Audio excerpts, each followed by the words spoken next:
everybody. Hello. Welcome back to the bUnit dev session show, I guess. Yeah, How have you been, Stephen? I'm vibing the music. I'm good, and for apparent reasons. I'm not sure. Are you using Slack? Am I using Slack? Yes, at work. Good. Okay. And I have this, if you do, how's it called? Huddle? If someone calls you, I do have Yeah. this melody in my head since days. I don't want to make Oh, advertisement for them, but I have it in my head. so the huddle music. If nobody picks up and you're just by yourself. Yeah, that's, if you call it, how's it? Yeah, I forgot now. Now I have the Skype music in my head. Yeah, yeah. Wow. Oh, yeah, And yeah. the Okay. funny part is, even though Skype is I wouldn't say out of business, but people are using it since hopefully 2022 because it's, out of end of life since then. I still have that music in my head, but I do not have the music of Teams in my head, even though I use that almost daily. It's Yeah. interesting. Yeah. No, you're right. You're right. Yeah. Man, it's I'm just back at it again after summer break. It's like 14 days, 3 weeks in now, and everybody is a little bit feeling a bit under the weather, including me. So even less coherent than normally. But here we are. Did you The did show you must go on. receive the new disc for your MVP thingy? Yeah, well, I tried to order it, order it in the MVP shop, but I couldn't get the code stuff to work. So there's a bug in Ah. the MVP side apparently. So I've submitted a request and asked them to help out. So we'll see. Or this is a very it's just a small message to you, like no. I'm just Yeah, kidding. no, yeah. Just no. Yeah. So how about you? Did you get your package? Yes. And you know what? But wait, I can show. What bothers me it's a bit is this one. So I'm only MVP since 2 years, but this one here is 2023, and then they started to print the year, like the range, and not a single Oh year. yeah. And like, why is it inconsistent? It's even dusty. It's not good that I showed this here. Ooh, everyone thinks that I'm messy. So I'm wondering. Let me go and get mine and see if it's just because it's the second year you get one. 1 second. Ah, yeah. So wait, I removed the dust so I can show it again. I'm not that messy. Sometimes I am. So yeah, exactly. So what I'm talking about is this bit down here. So you can see the year. So 2023, I had my first award. It just shows the years. And that's absolutely fine. And then it starts to have the range. And oh, the tension. It's increasing. So I haven't gotten my 2004 2005 disc, but all of mine have. Well, okay. I guess it's. You get blurry. blurred away. Yeah, I'll put it right in front of my head. No. But it Yes, has that's 2021, 2021, 22, 2023. Hang on, am I missing a 22 to 23? I think I'm missing a 22 to 23. Oh, that's right. Oh. Uh-oh. I guess I actually think I didn't get that one last year either. No, that's right. So yeah, I'll probably have to talk to them about that. I completely forgot. Yeah, that's a hole. I'm missing my 23 to 24, and then I have 23. No, sorry. I'm missing 22 to 23. And then, yeah. Okay. Interesting. I have no idea. Also means next year you get the special ring. The blue one is, yeah. Yeah, exactly. Maybe I probably should get that this year because I have 4. I should have had 4 now. And then the 5th one, I'm not sure. Anyway, doesn't matter. So interesting. Yeah. The MVP drama. Anyway, can you? I saw you were very active this last week answering questions. Do you want to give us the bUnit community update? Stephen? Let's go. I did nothing else to my current employer. I did nothing. I just waited on the bUnit issue tracker until the bug report came in. Of course, I'm just kidding. Maybe. No, I'm just let me share the screen. I will make it also a bit bigger. I guess it's a bit small. I'm very sorry. So, is this big enough? It should be, huh?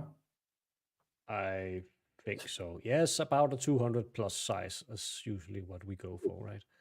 So we had smaller things and one thing, and it's good that we are on stream right now because we can discuss this, which is Mm-hmm. still open. But let's go through the stuff which basically piled up during the last week and we could more or less resolve.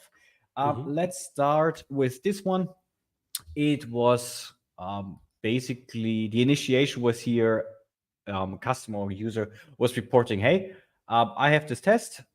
This line here doesn't work. And I wasn't sure what doesn't work mean. Stack traces as an exception, whatnot. Yeah. And the thing is like, oh no, that's not an exception. It's just not compilable. You can see this very nicely in this picture here that it cannot resolve the symbol, and which is fair because given the I guess here somewhere is the link bUnit.dev.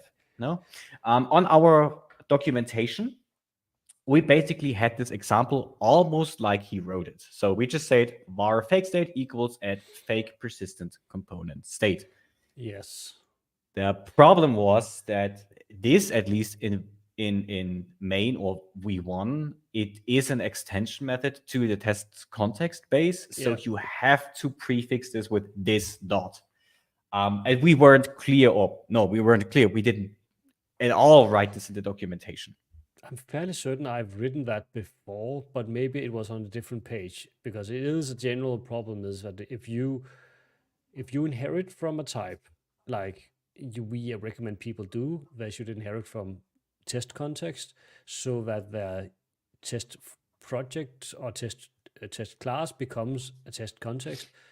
Then methods that are sitting as extension methods on top of test context isn't available directly. You have to use this, which I also saw that you recommended him do. And I'm fairly certain I've written that somewhere in the documentation, but maybe not in all the places where we demo it. Yep. Right. Yeah. For sure, I also checked the other ones, like at the authentication bits. Yes, there, for example, everywhere is written this dot. Da, da, da, da, da. So that's perfectly fine. This was, I think, the only shortcoming I saw. And the cool thing is for V2, that will not be a problem anymore because we basically went away from this approach of using extension methods, and it's literally part of the test context, or in the future, just called bUnit context. Yes. But yeah, in the future, at least our first party methods will not, or also our test doubles will not be surfaced through extension methods. They will just be part of the, well, maybe, let's see. I can't remember what we landed on there. Maybe, are we doing partial types now in V2? Anyway. Yes. Yes. Yes. That was a good reason, and it wasn't because it wasn't there. It was just because it was an extension method. And unfortunately, that I think it's a bit of an I don't understand the limitations from a C# point of view. Like but yeah. You can't like a type that has an extension method defined somewhere else. You can't access that extension method implicitly through inside the type, which is essentially what's going on here. Yes, but maybe with C#14, this shortcoming will also be gone. Maybe. Given that they wanted to roll out this, it's called role sense extensions, which is basically an upgrade to the static extensions you have nowadays. But they scrapped it from C#13 because it wasn't there. So maybe with C#14, but for us it doesn't matter because for V2 I think it's coming extension. No, they scrapped it. No, they scrapped it. That's not part of the C#13 anymore. Okay, I thought they scrapped first they scrapped union types, but then they got those back again. I think they changed their mind. So they scrapped maybe it, someone can correct us and can check the page, but I'm right. Maybe I'm wrong. Anyway, doesn't matter. Exactly. Yeah. For us, it doesn't matter because we went away from this approach. We don't have extension methods for our own types anymore because we only have one assembly. So there's no need anymore. In V1, there was a need. Now there isn't. Yeah. Well, in V1. So everybody watching and are using V1, which is most of you because we don't really have a release of V2 that is anywhere near usable. Then it's still an issue, and you still have to use this. Yes. Yeah, I okay. use Just wanted V2 to for make my own projects. I just wanted to make that clear. Anyway, Yes. Okay. That was one thing. Let's go to the pull requests and let's go to the closed ones first because there was that's the fix to that. That's very, very simple. And then we also have this one. So that is, no, that wasn't right. Wait. Good. Here, heading. There was an issue where Martin Costello, I hope your name is, I pronounce it correctly because I'm also very, very horrible with that. He saw that here basically I have made a screenshot from a working version where you can see here passing parameters. And on the live version, you really saw those two hashtags and then a white space and then passing parameter. So it wasn't rendered as an H2, it was rendered as a raw string. And the problem was me. It was just me because I'm using a MacBook. And on Mac, you have unfortunately the option not only to press the space button, you also have the option, and I do not know why. You can also press Option and space. So I can, if I go down here. So this is space and it's Option space. And I can show this here. If I do hashtag and like test or hashtag, and now I use Option and space and press also test, you can see in the preview one is working and one isn't. Because this one is not your, I do not know, it's some other Unicode character. It's just there. I do not know why that exists. But unfortunately, sometimes I do that, and I do not know why I do that. So full blame on me. You can finger point everything on me because, yeah, it's me. Yeah, I'm pretty sure I've met Martin a few times at conferences. He's quite prolific. Works for Just Eat. So yeah, that's nice. I guess Yeah. he's using bUnit since he's reading our documentation and spotting weird errors. So yeah. Yes, but we solved that. And for everyone looking at this, we offer, if you ever come across an issue, especially the documentation, we have prepared code spaces for you. So you don't have to, set everything up. You don't even have to have .NET downloaded in the current version. You can just use a code space and use this. And there is a task. So if if you know how to use VS Code, there is a task which basically serves the documentation. You can just click on it. You can just fix it. It's super straightforward. Just recommend that. Oh, by the way, you're triggering my OCD. Can you click the hide button on the stream that is sharing your screen? Yes. Thank you very much. Awesome. All right. Okay. These are, let's say, the things which came in last week, and we could close. So one last thing is open.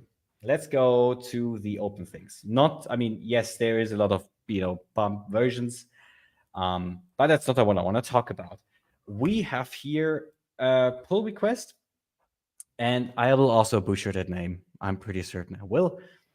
Mark Vincetti, but he's not Italian, I guess. Malta? No. Oh God. You see, I butchered it already. It doesn't take me like 20 seconds to butcher it completely. I'm very sorry. So I just call you Mark because that's easier for me to do. So maybe if you follow .NET 9 development and stuff like that, you might heard there is a new system threading log type, a whole thing called the log pattern. So until now, you normally used object or something, and then there was a monitor. You enter that monitor, and you exit that monitor when your log statement is finished. With .NET 9, basically what they did is they offer a new type, and they use this basic like a using, and it has the advantage of a bit more flexibility, and especially with the first version they are doing with system threading log, it's a spin log, and it's a bit more performant. But basically, they opened themselves the door to improve that in the future. Yeah, have more types. It's more syntactic sugar upfront. There's a little bit of saving if it's not contented, but other than that, it's more or less the same. So it's just giving us a type called log instead of using object as a private field. Yeah, which I, as far as I can say. Yeah. Anyway, Exactly. he, I he personally submitted a like it. PR. Yeah. Exactly. I personally like it because it's very clear what it is. Yeah, I But agree. I agree. also, It's good. um, Oh, hang on. besides that, Keep going. I just need to let my kids in. They just knocked on the door. 2 seconds. okay, yeah, I will check again if I can see you in your Quake picture. Well, oh, I thought you turned off your AI. Oh, what a pity. What a pity. Anyhow, so here's the log type, and the log type is again introduced in .NET 9. So because in V1 we are still supporting even .NET Core 3.1 until now, you need kind of a shim or polyfill or however you want to call that thing, and that's basically what he did. So he introduced, or he has this library called just backport.system.threading.log, which is basically almost a one-to-one copy of system threading log. So he just takes that type, so you can use it with .NET 8, 7, and whatnot, or .NET Standard. I guess he even backported that to .NET Framework 4 and higher, if you want to, which is cool. It's just a micro library which is gives you a nice shim. And as you can see, basically it replaces 2 of our logs. The issue for me is that we are having now an additional type where we have absolutely no benefit. So what also this new log thing does, and maybe I can go back to the conversations here, is go back here. Exactly, you can just read it here. If you use some certain things where you explicitly use monitor enter and you explicitly leave this log, then you can run into issues. You can also, you can't define timeouts with the old log approach. So, this is where his library is nice because it's lowered in the way you would expect it. So if you need this, not extreme, but if you need more advanced cases where you do this manually instead of using the log statement, it's nice to have a polyfill because you don't have to handle, or shim because you don't have to handle this stuff for yourself. But for us, if we go back to the code, for us, we're having this log once here and basically once here. And the only way we are using is with the log keyword itself. So we never ever do monitor enter or monitor leave or try enter and stuff like that. We don't have that in our code. So the thing we could do to make the new log keyword working is pretty simple. We can just do this. And we have those constructs quite often in our code because Blazor introduces new types, Blazor or .NET uses new stuff we like to use, and then obviously we do stuff like that to make our lives easier. So in those 2 cases, we would be covered. And his motivation was, okay, yeah, but if you would use it in a different way, like this object enter, it doesn't make sense to use, the old object because you have to if-def more stuff. And I'm like, that is even fair. That's true. And, it's cool that he has this shim for .NET Standard and .NET Framework. My whole argumentation is that for us, this is enough. And, it sounds now very high what I'm saying. It sounds very noble and whatnot. But also, if we onboard libraries, we do this for you as well. So if we decide we have to add dependencies, you will have those dependencies. And I'm fair with it to the extent when we have some benefit from that. But I don't see the trade-off given here. That's just my personal opinion. And I would be hesitant to even introduce another if something version else end if, and just keep using object because we don't have performance concerns here, so there's very little gains. Yes. Even so, I am. If this was a hot path issue for us, and if there were measurable performance improvements possible, we could consider it. I probably, like you, still wouldn't take a dependency on something else. For that, I would use the things you suggested there with make it version dependent and then have 2 compile targets because we have that already elsewhere in our code. So yeah, no, I am I'm not. I don't think we will accept that PR. I don't see Yeah. any value in it for us or for our end users. Exactly. So my main concern besides that is that I wrote this here. If we onboard something like that, and it will also affect V2 to some extent, because in V2 we are also supporting .NET 8. And I mean, look at our history. We're still supporting .NET Core 3.1, which Well, is, yeah, like, so we don't want to do at breaking least changes. we will, yeah.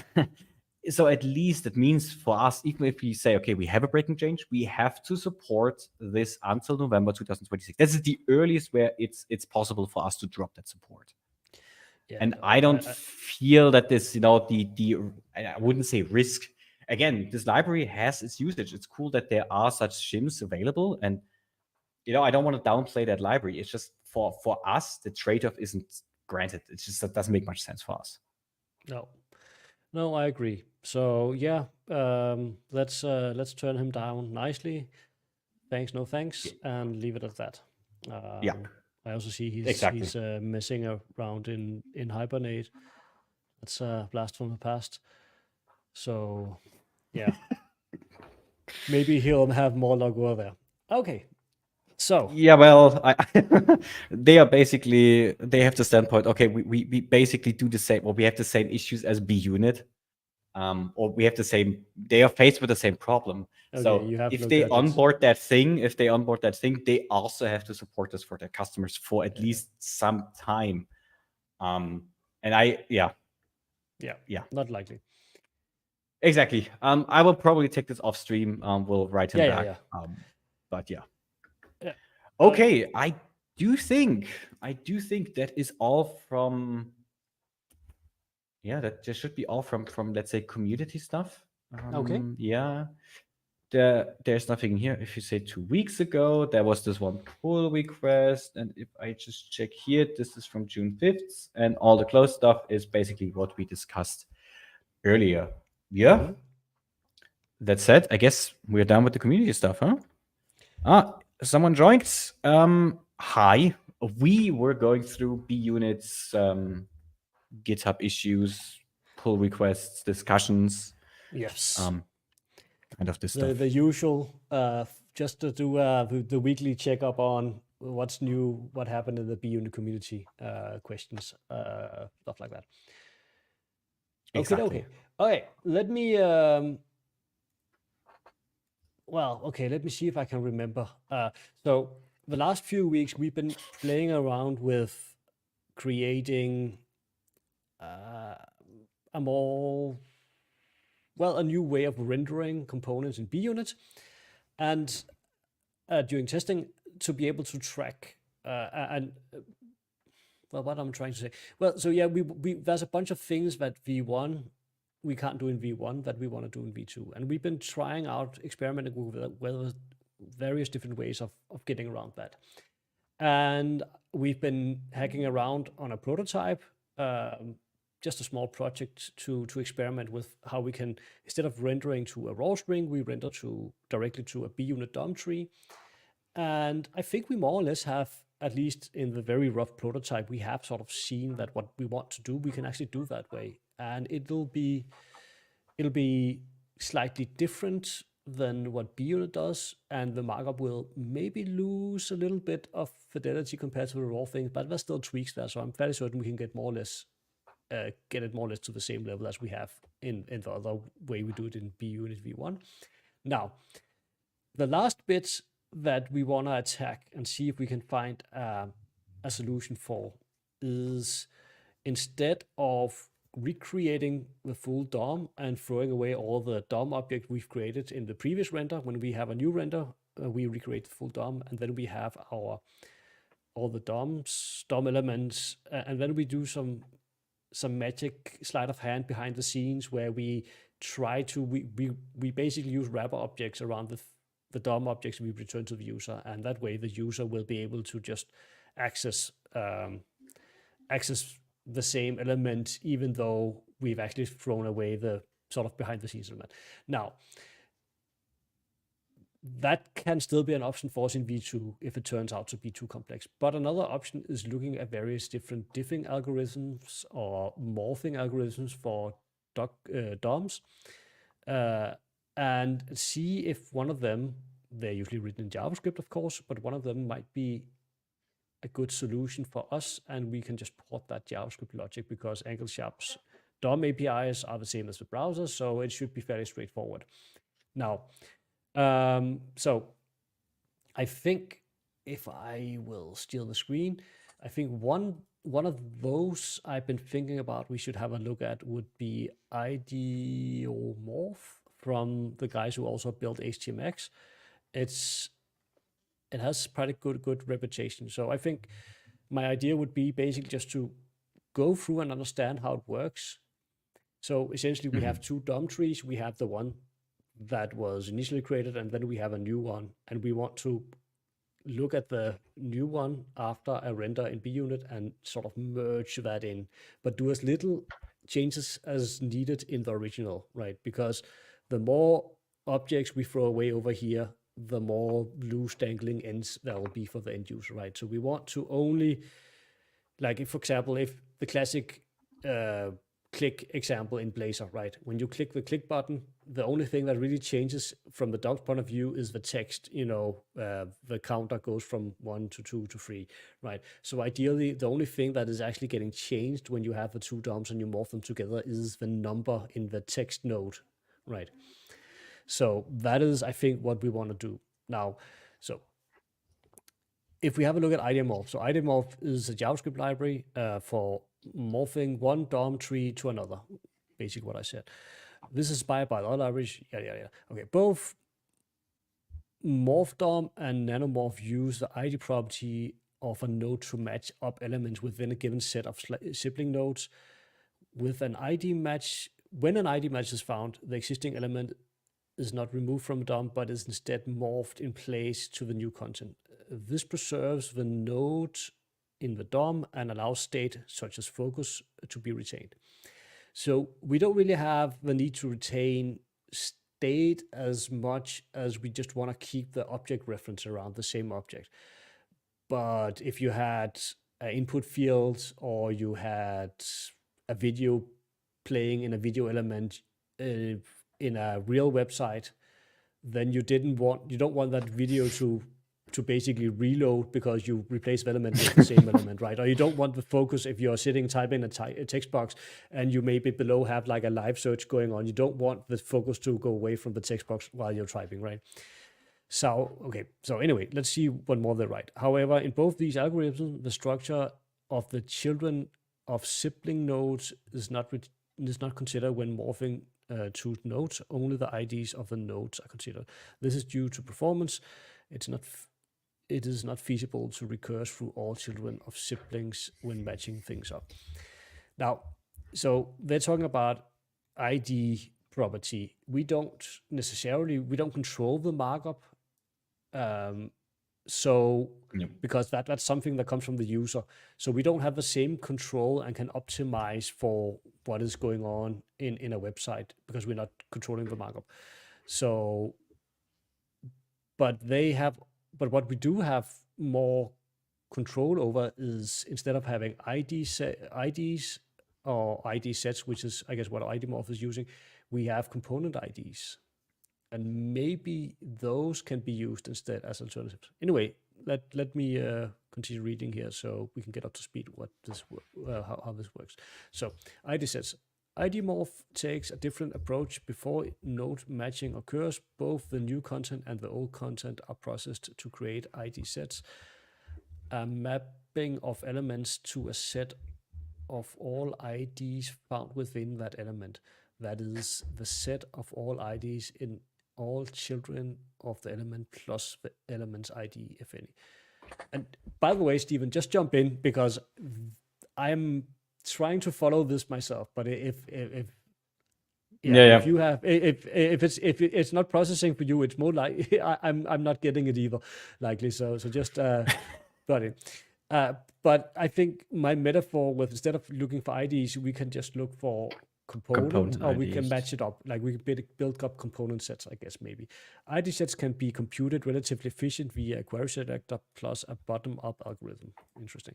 Given an ID set, you can now adopt a broader sense of matching than simply using ID matching if the intersection between the ID sets of element 1 and element 2 is non-empty, they match.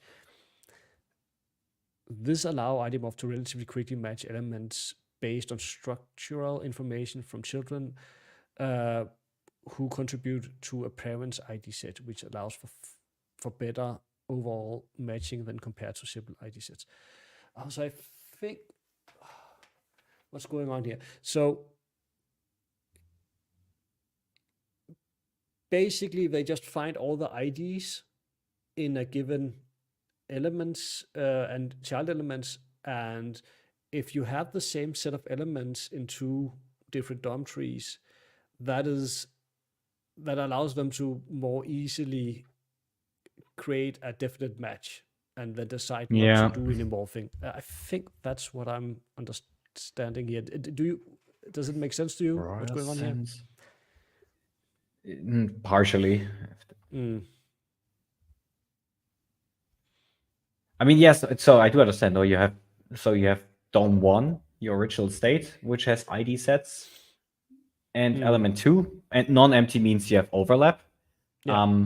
It doesn't define what overlap means necessarily. I'm thinking of something like if you do drag and drop, so the hierarchy could change, the order could change, but still they have the same ID set because that element is still the same, or the content under that element is the same. They know, okay, that has to be the same element still. So you don't have to recreate that whole whatever you're doing there. That's my understanding of that whole thing as an example. So I'm just looking at the API. So basically, this would probably be where we are. We have an existing node list, which would start at our root node, and then we have the new node. They say you can also pass in string, and it will generate nodes from that, I guess, into the new content. It will be passed and merged into the new content. Interesting. Because, for example, their div doesn't have an ID. In an example. I guess not, no. If you wish to target rather than, you can say morph style. But I think this is just a very simple example. Right. So maybe, IDMorph supports. Yeah, I'm just trying to wrap my head around. So if you, thinking of that, even of that simple example, what is the output? So you have your DOM, the original DOM, and then you morph this div inside. What does that mean? I'm having trouble to understand what should be the output of that simple line. I think we should have a richer example. Maybe we can look at some of their test examples, maybe.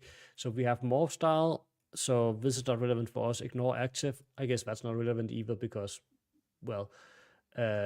ignore active value. I don't think if set to true will update the active element's value. So we don't really have a notion in bUnit of an active element as such, I think. Allow you to control how the head tag is merged. Okay. Callbacks allows you to insert callbacks when events occur in the morph lifecycle. Okay. And then there's some callbacks. Yeah. And then... Yeah, but the head tag...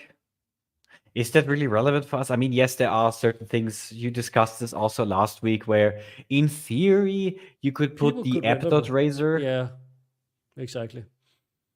And there's also the head outlet, but then you just would test the head outlet and not everything.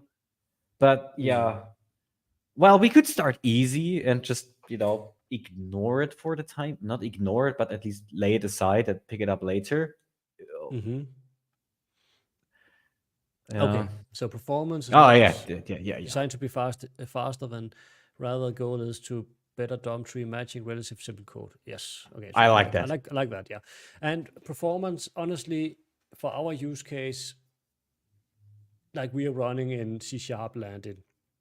It will be anyway faster. It will probably be reasonably good anyway. Performance is a consideration. Initial test equal 10 lower. Okay, so that's fine. Now, okay, here's an example of some does a better job matching up. So we have initial HTML. So we have divs with a p tag in it. Then we have the final, and they've reversed the A's and B's, right? That's the difference. No, they also reversed the order. Yeah, the whole. No, just the whole p element is switched out. Yeah. Like, Okay. yeah. So it says here we have a common situation: a parent div with children divs and grandchildren divs that have IDs on them. In this common situation, when laying out code in HTML, parent divs often do not have IDs on them. Rather, they have classes for layer reasons. Yeah, okay, that makes sense. And the leave nodes have IDs associated with them.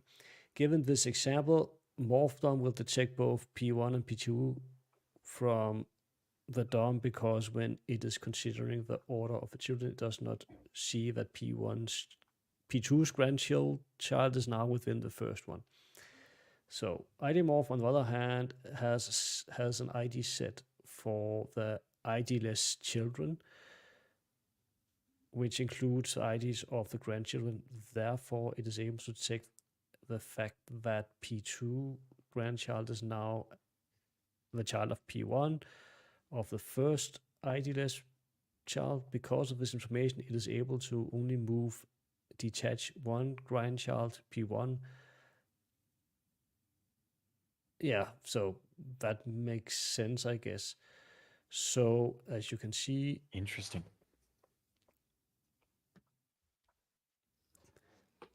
oh, they have a video. No, it's not a video. It's just an example. Aw. Yeah, I thought it was a demo. Well, like, when you were, do you also at this moment when you were a kid in school, like the teacher brought in the TV Yeah. with the, that was my moment now. Mm. But Okay. anyway, I actually, guess. for this first example, I do understand. Yeah. So basically, I guess for each div they create a set of IDs below it, and then for that, and so on and so forth. So that each layer has a set of IDs that is below it. And then because of that, they're able to see, hey, these actually moved up and down. I guess in bUnit, though, people are more likely to test something that is just this part here. If it's like a part of a page, right? They just test the component. So, yeah. But I think we already have a component tree and we already track changes to each component. And one thing we definitely could do is we also know from the update this, if you go over here and have a look at this code here, in update display async, that actually contains a list of the components that have changed. So we can immediately we can immediately go in and sort of understand what part of the DOM tree we need to look at. So if we know the parts of the DOM tree that belongs to, so we can just go in and update the sub part, right? And we don't need to update the full DOM tree, I believe. So that might be an optimization we can actually do. Let's see about the other example they have here. Practical of outperforming with respect to DOM stability. So we want DOM stability, yeah. So here we want, you have some live playing video and then you add something below. Exactly. You don't want to have the iframe completely removed and then recreate it so that your video is just like going away and then starts from zero again. Yeah. So the first level doesn't have an ID on them. This means that Morph DOM is unable to tell that the video element has moved up. Has it moved up? Yeah. Okay, yeah. Oh, so they changed the order. Yeah. And the first div should then be discarded rather than morphed into to preserve the video element. IDMorph, however, has an ID set for the top level divs, which include the ID of the embedded child and can see the video has moved to the child of the first element in the top level children, so it correctly discards the first div and merges the video content into the second one. So I would even go so far to say, well, it's kind of annoying that it has to discard this element and recreate it, right? Yeah, Move it down. because it's You can but see that is, I yeah. guess, because they want to have simple code and without tracking too much. I guess it's pretty Yeah. difficult. So I guess this is an example where it's above and ID morph clicks it and you click and then it goes below and then it jumps. And here you have morph DOM, click, and then it stops the video. Okay, now things are getting spicy. We have diagrams. To keep things stable with morph DOM, you would need to add IDs to at least one of the top level divs. Here's a diagram explaining the two algorithm differ.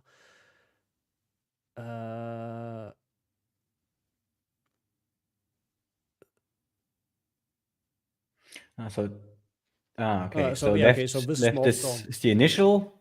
Yeah. Exactly. So left they is have initial. div, right. video, yeah, and then it can't just merge it in. Okay, so here morph DOM. So we have a ID set that includes video, and then the first child has an ID set that is empty, and this has an ID set of video as well. And then obviously this has an ID set of video because it is its own.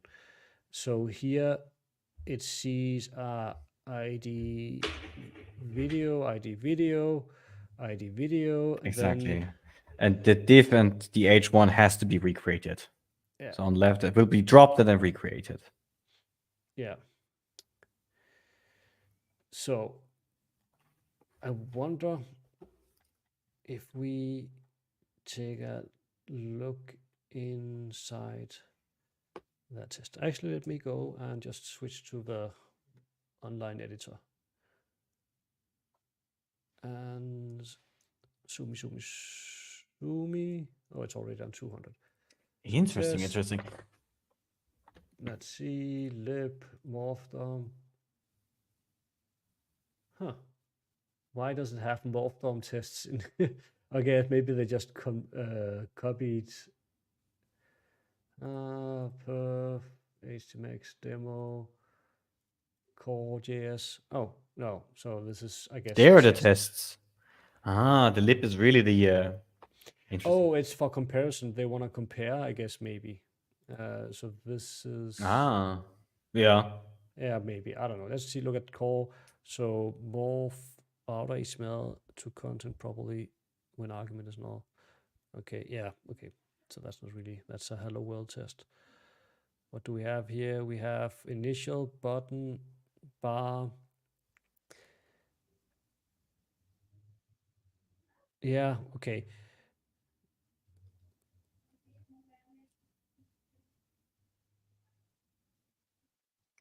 What's different between these two tests? Oh, they have different arguments they pass in.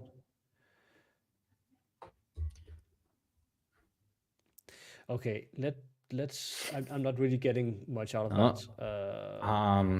Hello to our friend Blazer, Mr. Magoo. Good day. Is Core ever a good name? There was a movie called The Core. I would argue that was a good name. But was it a good movie? It was quite decent for an early 2000 sci-fi flick. I think that's the best we can do, right? Is Core a good name for software development? Well, the problem is what I often see. So, because I'm mostly in the world of Angular and not of Blazor.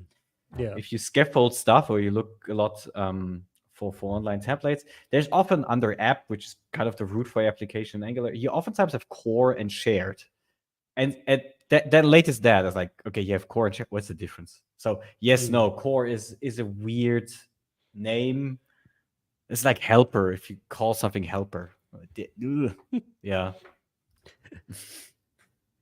Blazor, Mr. Magoo, don't ask us to to start on that.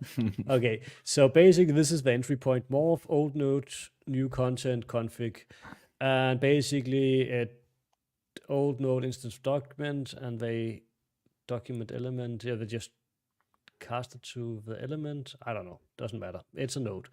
And then if it's a string they pass in, they pass the content and get nodes out. Okay, so then they normalize the content. What does that mean? We also have So like boson should be the next name because it's deeper than the core.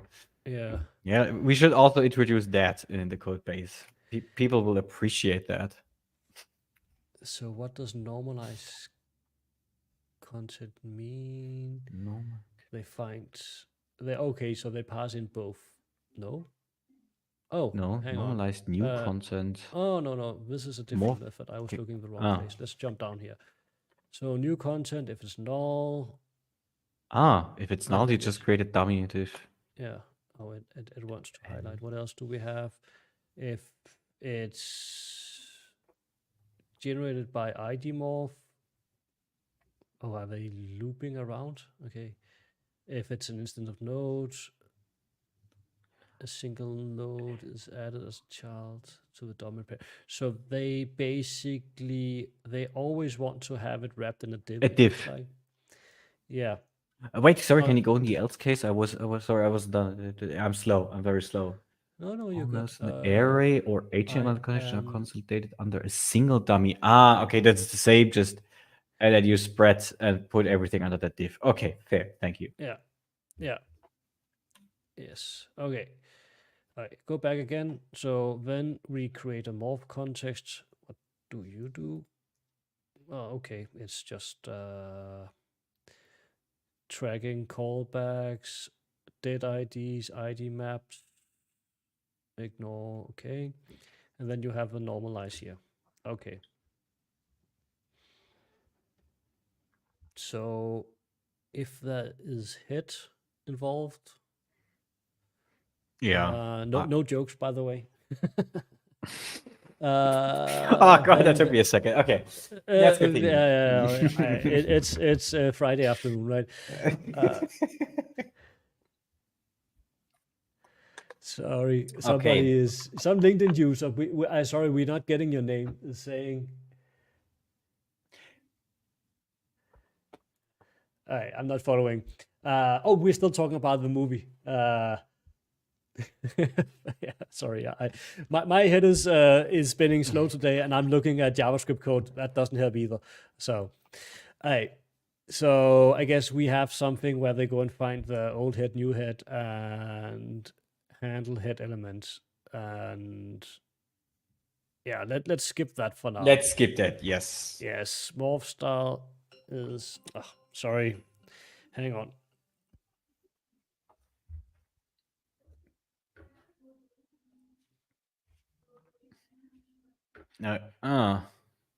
Ooh. Com plus, yes. These are the great times if you have to work with com and com plus. And I do know people that like com for apparent reasons. I do not know why, but you know. I hope you're still okay and you soon have weekend and therefore, you know, you can just relax. No com anymore. No one is threatening you. No com plus, yeah.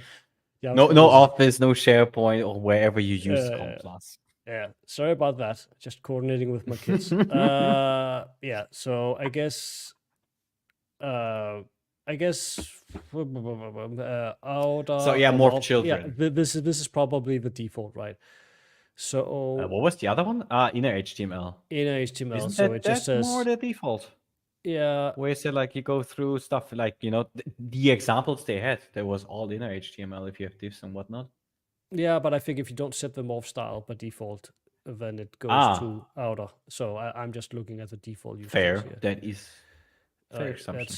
Let's just read this code here. So find the best element match in the new content, morph that and merge its sibling into either sides of the best match. So they have normalized new content, old node, and context. So we find a match, stash of siblings that will need to be inserted on either side. So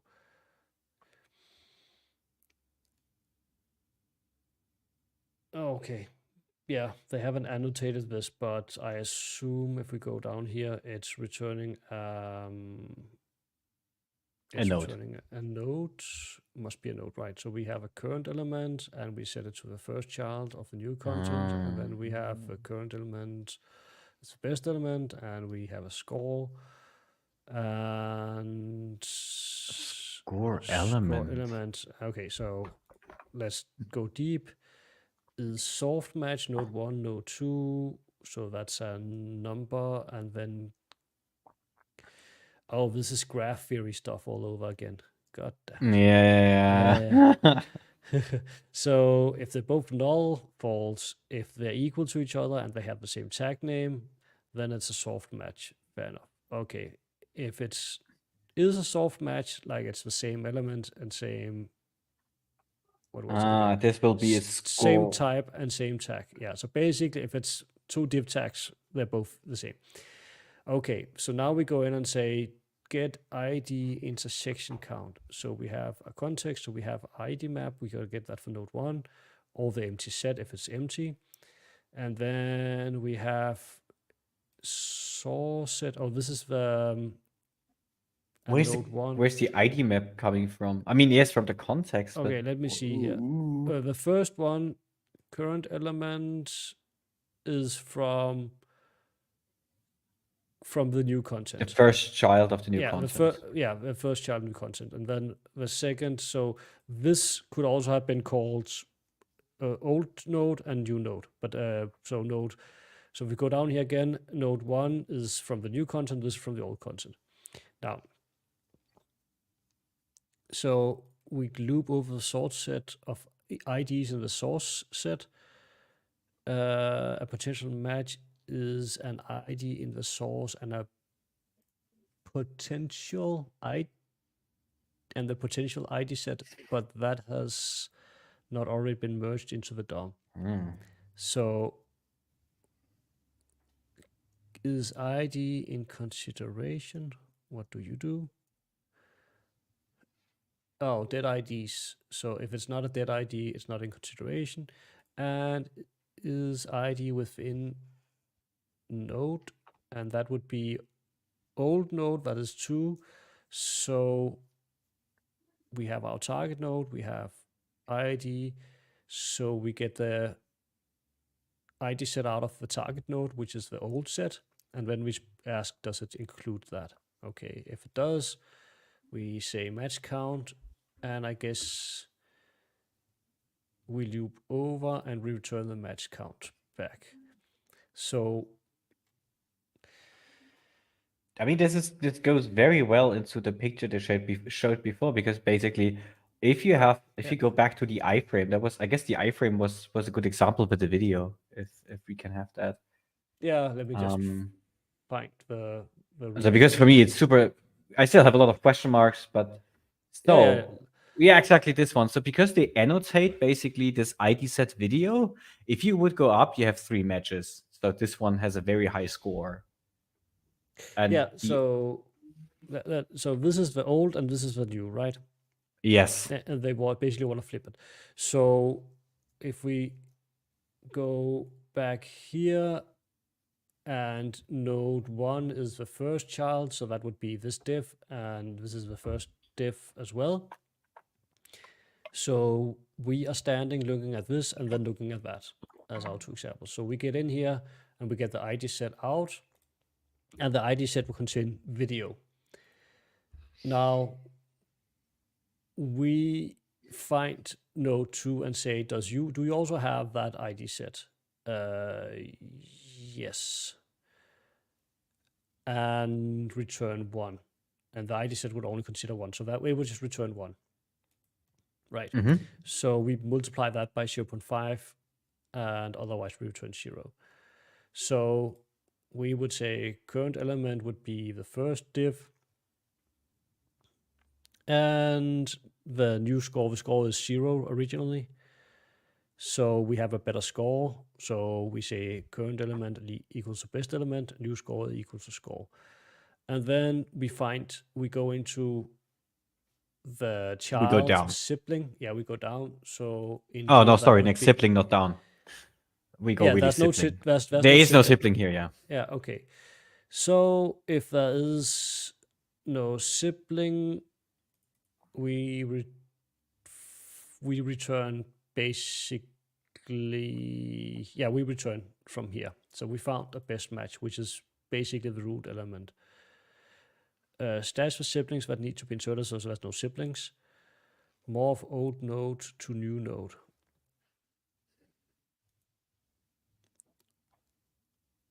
Okay. So what does morphing actually do? So we have old node, new content. So there's ignore active, or there's context configuration, so we don't more focused element. That's not really relevant for us. New content is not null, that's not relevant. So here we say is soft match. Oh, so I guess in this example here,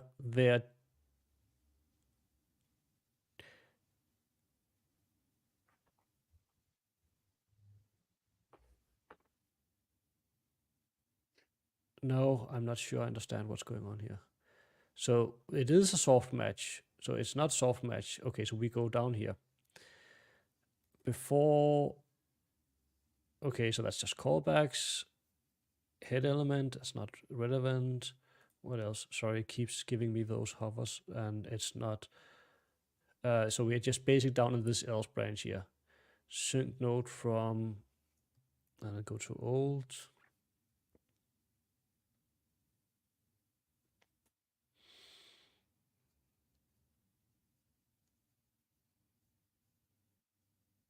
So if element type, oh, it's a node type thing. Okay, yeah, so that would be an element type. So if it's an element type, it would be that. We get the attributes, 2 attributes, and then they just copy from attributes and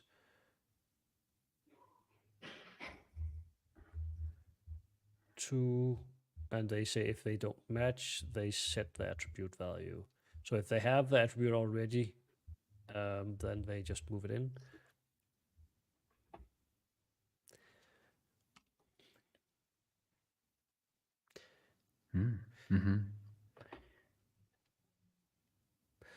Let me actually, I don't think, I think I missed something up here. So first we say find best match, but what are we finding? Oh, this is normalize, morph normalized content. What the hell is normalized content?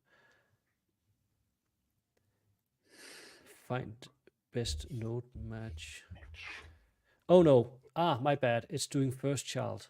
I see. Okay, so that makes sense. So we start out here in the top one, right? But then it picks the first child, which would be this one and this one. Right? So then it looks at current element and it finds a new score.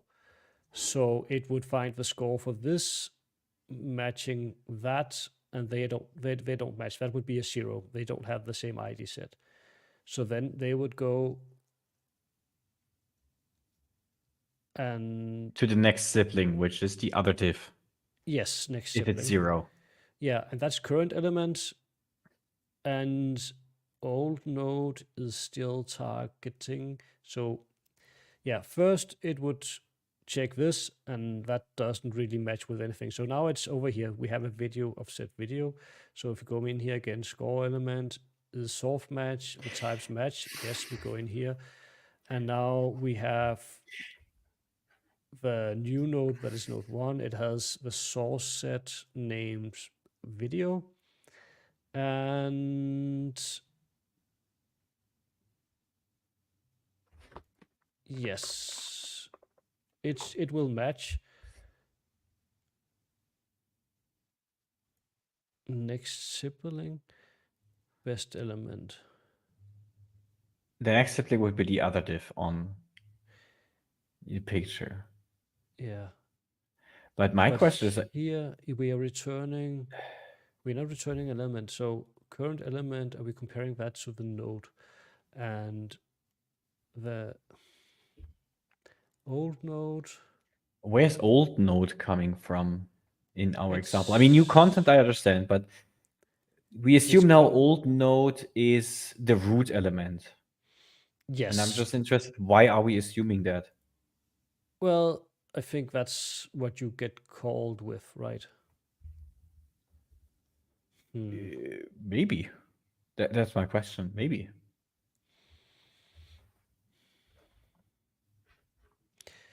Yeah.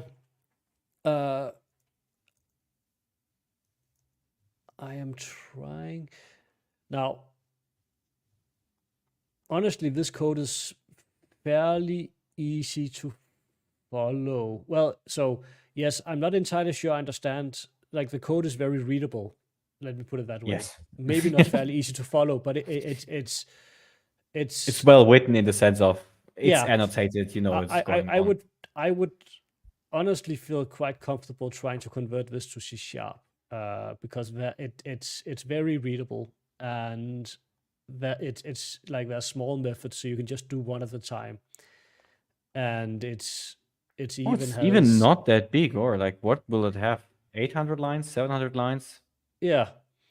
Uh, So what you could probably do is you could probably basically have ChatGPT do most of the work for you, or Copilot, and just say, well, yeah, it's very. I think it should be fairly straightforward to actually make this conversion work, and then I think I would have a much easier time understanding what is going on, because we should be able to then try, like we should then be able to just run it in C sharp and step through and understand what's going on. yeah. So yeah, now I am. I would. What I think my biggest thing, more of old node to new, right? So we found a match. Like I'm wondering how the morphing works. So if there was a best match, merge the siblings into and return the whole bunch. Otherwise, nothing was added to the DOM.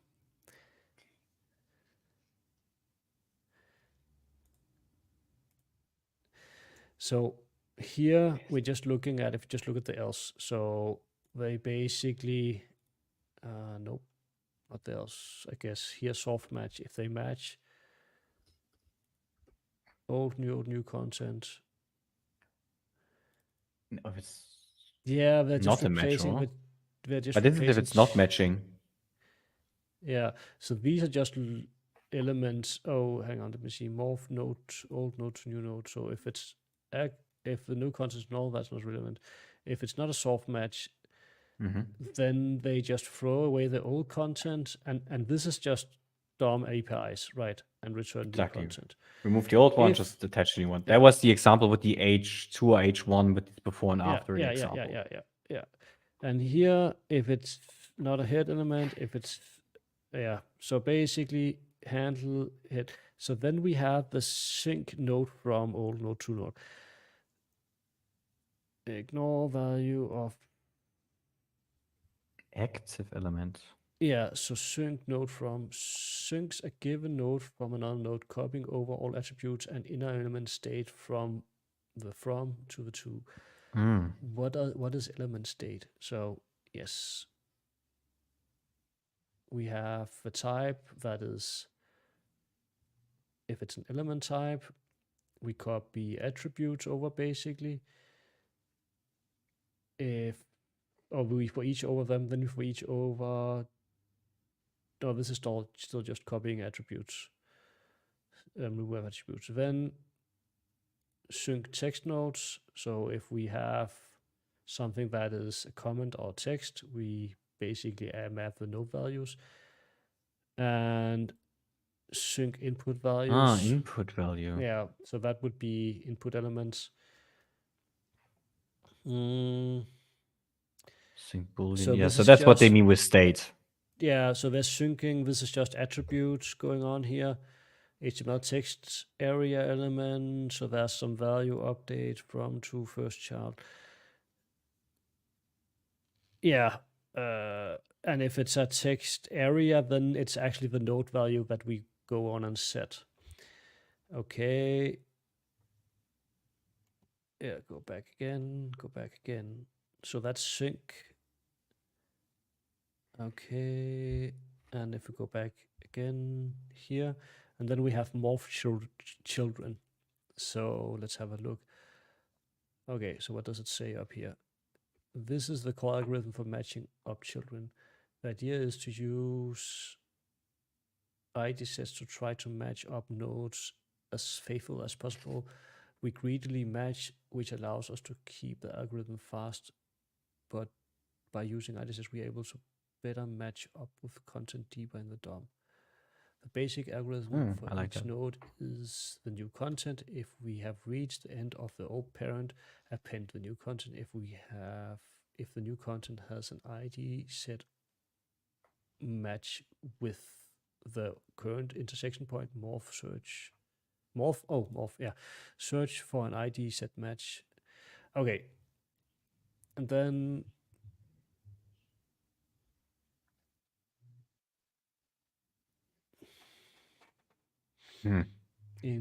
if competing node matches appear to outweigh what can be achieved with the current node. See find ID set match. Okay, let's see. How big is this? Oh, it's not too bad. If this is the core algorithm, and it's about 70 lines, 80 lines. Yeah, and Eve has comments, so you can deduct a few. Yeah. Okay. So actually, the first thing we looked at was just it figuring out if these two elements match at all, and if they do match, we just maybe mute or copy over attributes if there are any attributes of the type of element that we're looking at. And then we look at child nodes, and which is the morph children comes into play.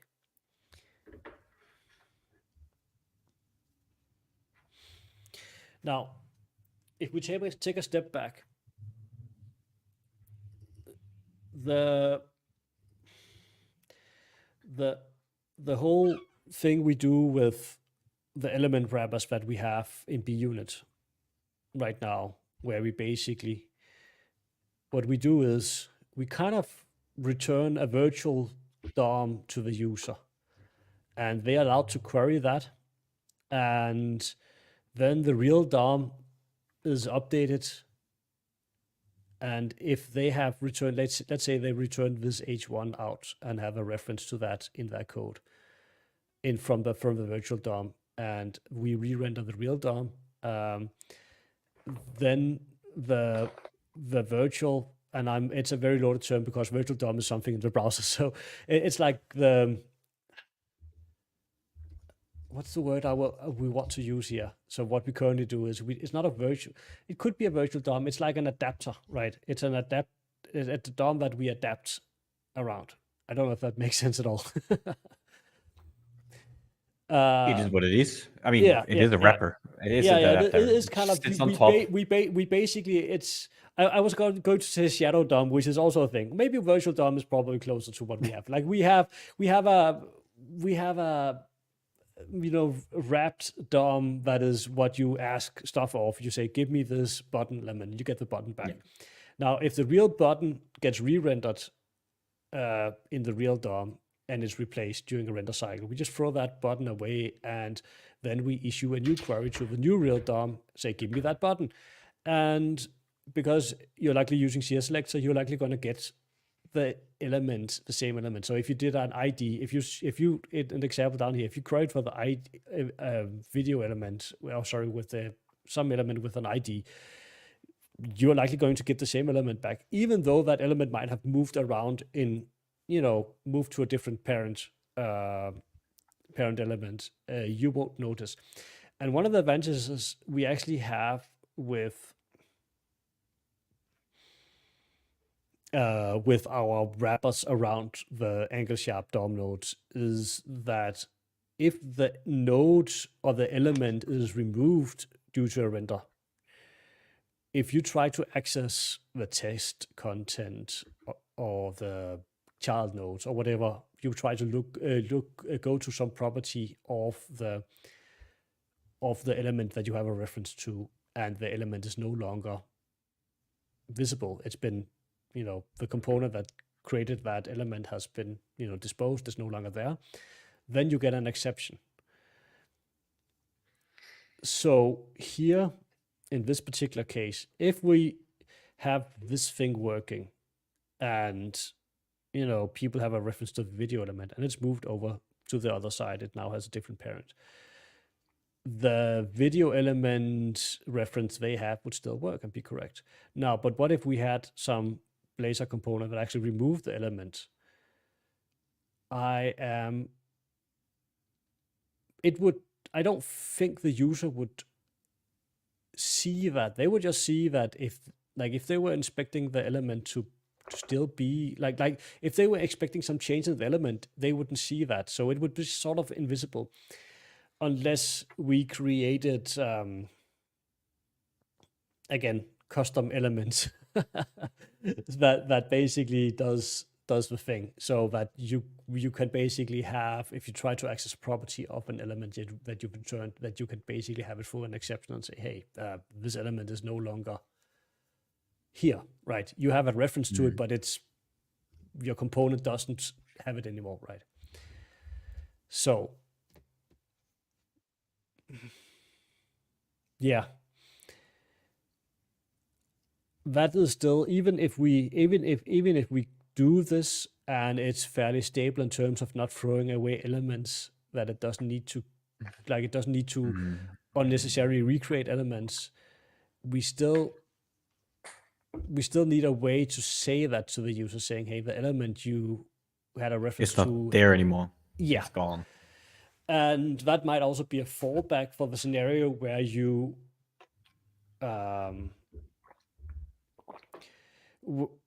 where the morphing algorithm isn't able to match up and just move an element that otherwise haven't changed, right? If you have an element to the paragraph tag, if you go to bUnit.dev and sumi, oh, it's already zoomed.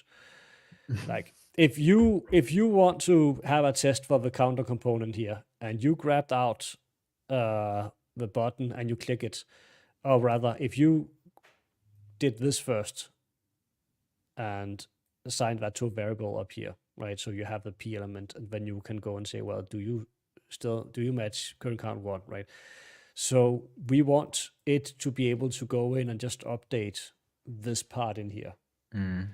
And the reference to the p element should still just work, right?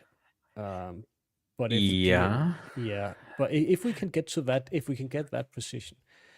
But we also want to have it the other way around. If you go back to the example down there with the act, so imagine you do use cut find button and put this into a variable. Yeah. And this click doesn't increment the counter, but imagine it would remove that button. You just click and the button is gone. Then obviously you don't want to invoke that button again, detached basically from your DOM, and it triggers still the onClick event handler. So actually that isn't a problem, because the way onClick works is that it has that button ID, the event handler ID, which is we add to the DOM. Okay, and that event handler ID would no longer be there. So if you try to click or trigger that event handler ID again, it would just blow up with a different exception than you get today, because now you would actually get I actually get the same exception because the event handler it has been disposed and is no longer there from Blazor's point of view. So yeah, I'm wondering, I am tempted to give it a try and see what we can do. Because I do have 2 questions before we continue.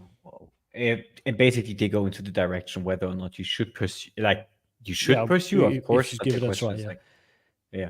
And my first one is, what happens to references? So this add ref. So if you have a element ref to something in your code, the Yeah. coolest thing would be that this is still valid and alive. Add ref If in my you code. So you can just have references to either, just think of a model dialog where you have this add ref and you get the element ref or whatever. You can also have a component reference, like the Blazor syntax add ref, if you know what I mean. Maybe let me create a component. So I have, I don't know, what did you say? Just Input. make, for example, yeah, exactly. And then exactly now you make a code block. Code, exactly. And in your input, exactly, you have an element reference. Yeah. I don't know, my beautiful, very beautiful input. And you can bind this with the add ref directive. Yes. And you can obviously do this on a component base. And if we do the morphing algorithm on a component ID base, I think they would be still valid because you don't destroy those stuffs. But I'm not sure whether or not this one would be valid after you morph. I don't think it's a problem at all, Okay. because the reason why you have an element reference is because you can pass it to JavaScript, right? Yeah. You Yes. normally don't give it out to users or bUnit to doesn't care about JavaScript anyway. So, however, if we go in and go to our dummy project here and I'm just going to copy this, we can just have a quick look. So, ref markup. I don't know. Naming is hard. Ref component. And let's just try to put a breakpoint into angle sharp DOM builder. I would put a breakpoint in here and then debug this test.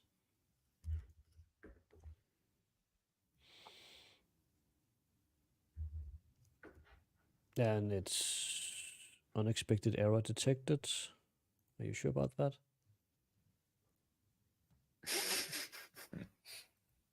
Oh, it's still building. Check the test output panel. Oh, it's still building. Come on. no.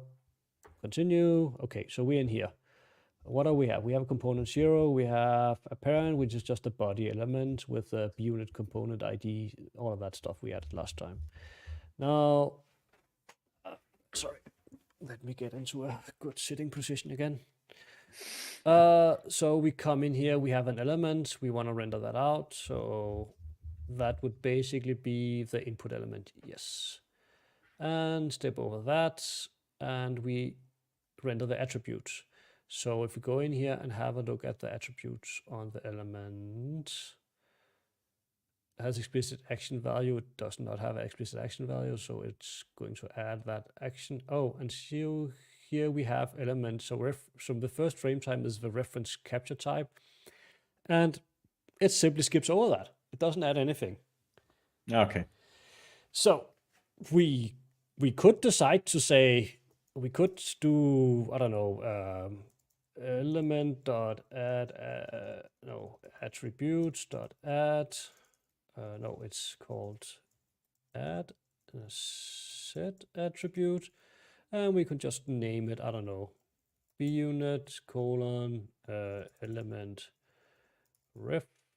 reference, and what value would we set? Frame dot, well, let's have a look at what's inside of the frame here. So element name, I guess, I think it might be this GUID. Well, let's say, hang on a second. Yeah, element reference capture ID, and then that's an action method. Yeah, so that would be element reference capture ID, right? Yep. And continue.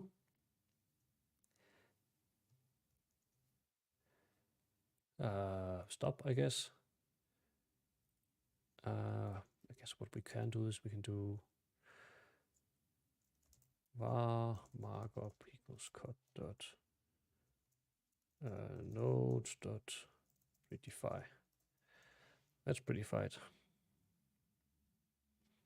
And put a breakpoint here. So if just debug that again. I don't believe we It was do that. quick. What do you mean quick? It was building was very quick. Yeah, I think it's the first time it took a little bit. Hadn't built it before we got on the stream. So let me zoom in here. Yeah, but So you can it see, is.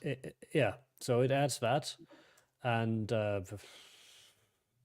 but it like by default we actually don't do anything as far as I remember around Yeah. that either in No, V. then that's fine. Then it's Yeah. absolutely fine. So I am. I don't know really what. What I am concerned about surprising users, and the whole angle sharp wrappers was something that was set up to avoid having to do that. Now, one thing that's new in angle sharp that might be something we can look at too. Let's go to angle sharp. That might help us get rid of the wrappers. And honestly, we have to sort of figure out whether or not we want to get rid of wrappers or not. I do find them annoying. It does feel like a hack. But one of the advantages of doing that is that we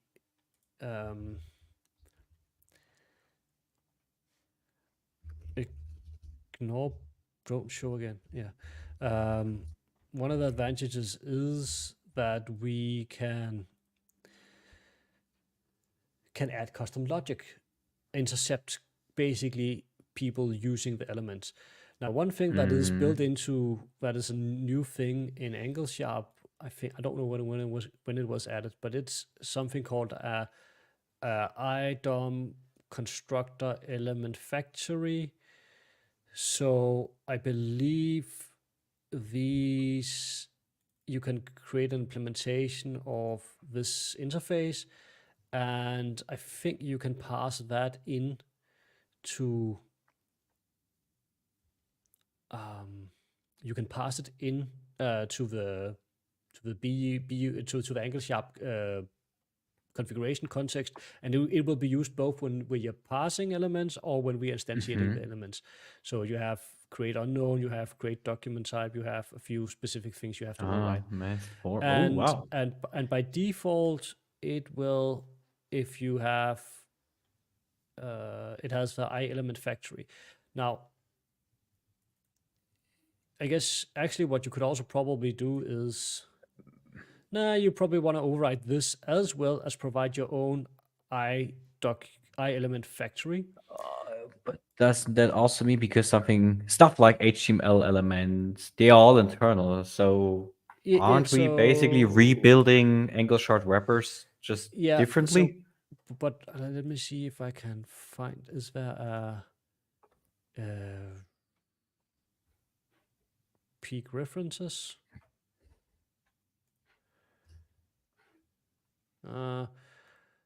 There must be, I think, yes and no. If we go and have, I think some of the elements have been changed recently. So now this is still internal HTML elements, but if we go to this one, this is actually public. This is at least public. Okay.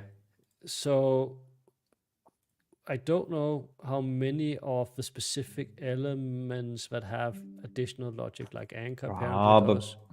Probably only those base elements. Yeah, at least it looks like. It was only the base element that was.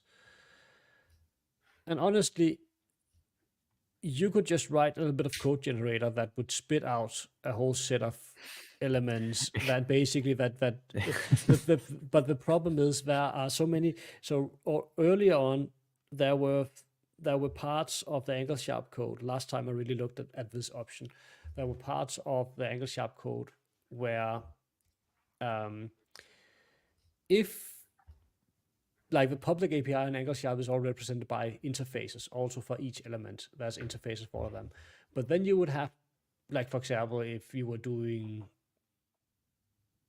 some interactions against the DOM. I don't think, for example, querying the DOM using query select or query select all, but there were other functionality that the users might want to try to do or try to use, especially also if you were parsing, just passing through the strings to turn that into elements. And yes, you could go in and override and provide return your own elements, but there were places where the code explicitly checked for not the interface types, but for the concrete implementations. And then those parts of the angle sharp code would break because you were using your own custom types. So yeah, the reason why I dislike the angle sharp wrappers that we have is that we go and query the DOM using the find all APIs that we have in bUnit. And when we do that, that is at the point where we return the real elements and we put them inside our wrap element and then return the wrap element.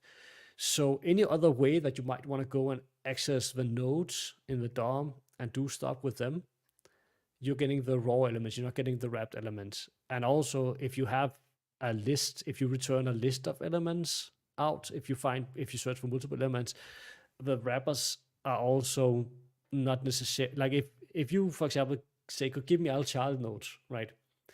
And some of the child nodes changes. It doesn't always work. So I think my biggest issue with the wrappers is that we have multiple views. We have, if you access the angle sharp DOM through our find and find all, you get some wrapped, you get basically the elements wrapped returned to you, so that whenever we re-render, we will reissue the query on the hood and then patch in the new element for you.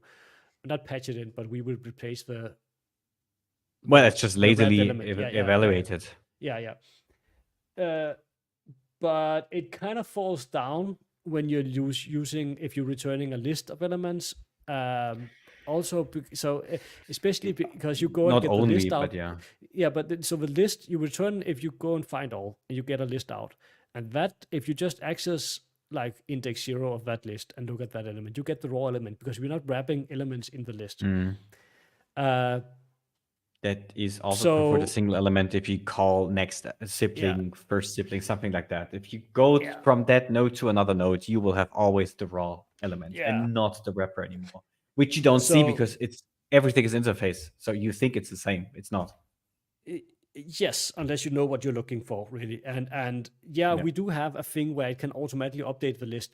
But like if you're writing code, like let me go back in here and see if you basically are doing something like this. Okay, so we get the cut out. Then you can say var all nodes, and you basically do cut dot find all some, I don't know, give me all the divs, right? Yeah, this is v2 sample, so it doesn't really work. Now, this would basically be I read only list of element, something like that, right? Now, you would be tempted to think that I can go and say all nodes 1. Yeah. And then I do something like I don't know. You re-render with different inputs and You do something that makes it such that some or all elements in your elements node list changes, and then you expect like the list here will update. That will actually work. It will update the list for you, replace all the nodes in the list that you have. The problem is you've already pulled an element out of the list, this one, so this is not replaced. But the element at position 1 is replaced after render. So it's, we kind of lose that. Like we lose that because we have lists that are, So and we have no way of grabbing this because you dereferenced that, right? So and there's no good way to say, well, okay, well, maybe that is, but it's either way, it's hacky at best, and it kind of works, and we get very few questions related to this, if any at all. So I think the reason why we don't get a lot of questions around this is because people use find all, and we don't use find all a lot. People tend to use just find, right? So, and find will work, I guess. So it's, yeah, so that's really why I dislike it's a band-aid, the whole wrapper situation with wrapper elements that we have, but it kind of feels like it's not perfect, it's not deterministic in all cases, and that is what really bothers me. Now, I am,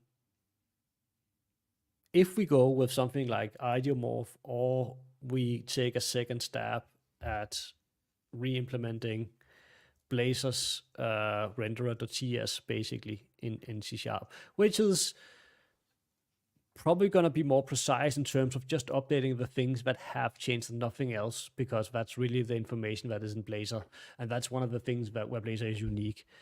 Then, but that's also quite a bit more code for us to implement and maintain. So yeah, I'm tempted to give this a try and see like ideomorph, because the code looked fairly straightforward. I mean, for sure, give it a shot. Yeah. I mean, as an experiment, or spiking something together for sure. Because Yeah. my current way of thinking is, if you will roughly land where you're currently landing with ankle shark wrappers to some extent, probably. Yes, but without the wrappers. Let's see.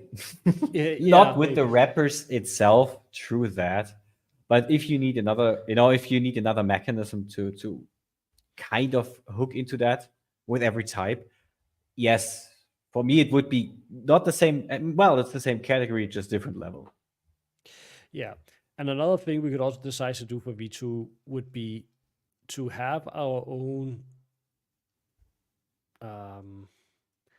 Yeah, I'm wondering, maybe I had to reach out to Florian again. And so if we just, instead of, the advantage we get from Angle Sharp right now is that if we render a input element, right, it will actually return an I input element and not just the base type, which is I element.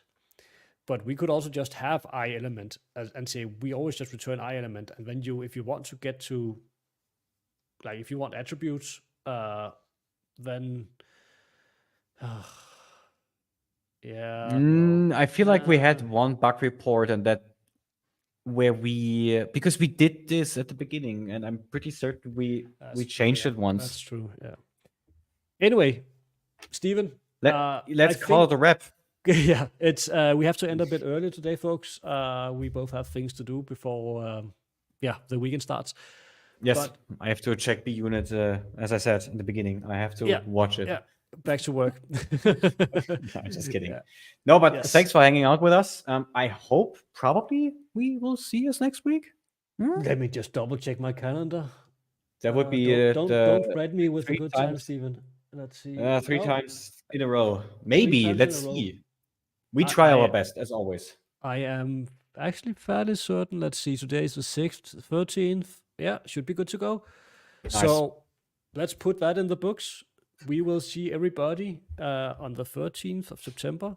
Have a very good weekend, and thanks for coding with us. Bye-bye. Bye-bye.